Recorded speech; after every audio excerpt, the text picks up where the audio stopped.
Bismillahirrahmanirrahim. Assalamualaikum warahmatullahi wabarakatuh. Selamat petang pelajar darjah 5. Hari ini kita akan belajar mata pelajaran mutangkahat dan kita akan masuk pelajaran yang ketiga, iaitu talak ta'liq.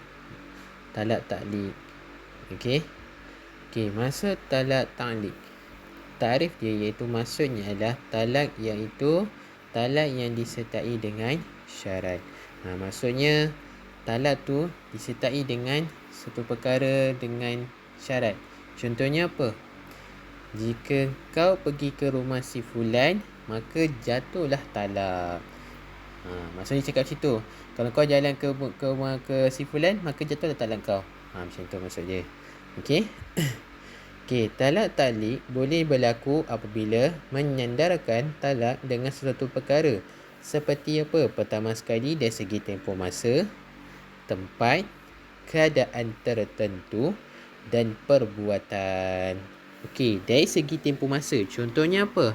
Contohnya dia cakap, pada bila-bila masa sampai kawanmu tiba, maka jatuhlah talak ke atasmu. Dia cakap macam tu. Dan tempoh masa, contoh, kalau kau sampai ke rumah sini, maka jatuhlah talaknya. Okey. Kedua, tempat. Contohnya, jika engkau pergi ke rumah si fulan, kau tertalak. Maksudnya dia cakap kalau kau pergi ke rumah kawan kau tu, maka terjatuhlah talak. Dia cakap macam tu. Okey. Dan yang ketiga, keadaan tertentu. Contohnya, jika berlaku gempa bumi sekali lagi, maka jatuhlah talak ke atasmu. Maksudnya dia nak kata bergurau tu boleh juga, tapi boleh terjadi juga. Boleh dia cakap macam tu. Dia cakap, kalau contohnya ada berlaku gempa bumi sekali lagi. Tadi ada gempa bumi, lepas tu dia cakap kalau ada gempa bumi sekali lagi, maka jatuhlah talak. Tak boleh. Tu salah satu talak ta'liq. Okey, dan yang keempat, dari segi perbuatan. Jika aku, yakni suami, pergi ke rumah si fulan, maka jatuhlah talak. Maksudnya kalau aku ni pergi ke rumah kawan aku, maka jatuhlah talak. Maka jatuhlah talak kita. Tu maksudnya contoh dia. Okey. Okey, syarat sah ta'liq. Okey, pertama sekali, ni syarat-syarat sah lah.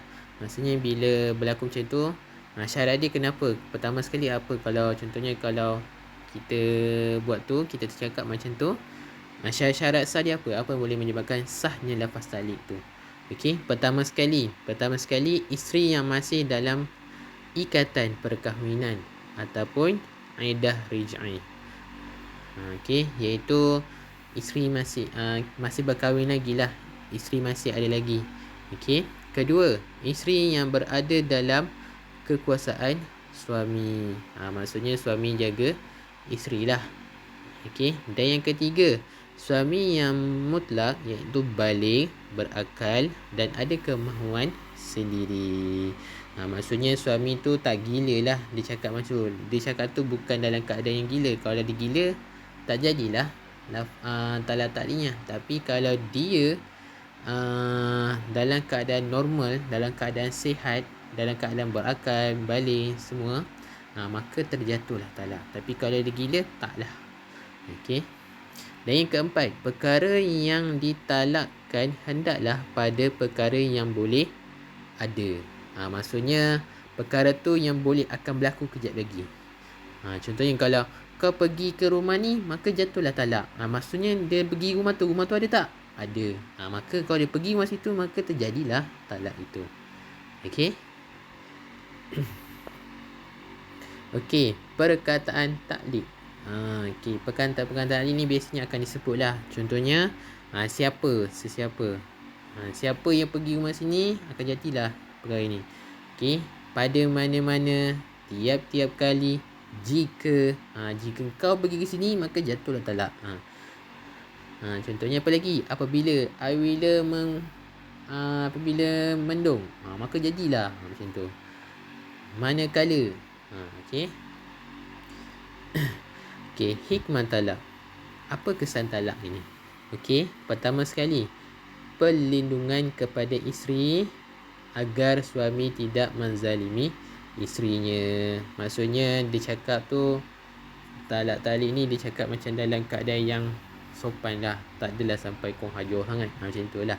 Cakap yang dalam keadaan yang elok-elok. Kedua, memastikan suami dan isteri menghargai hak dan tanggungjawab masing-masing.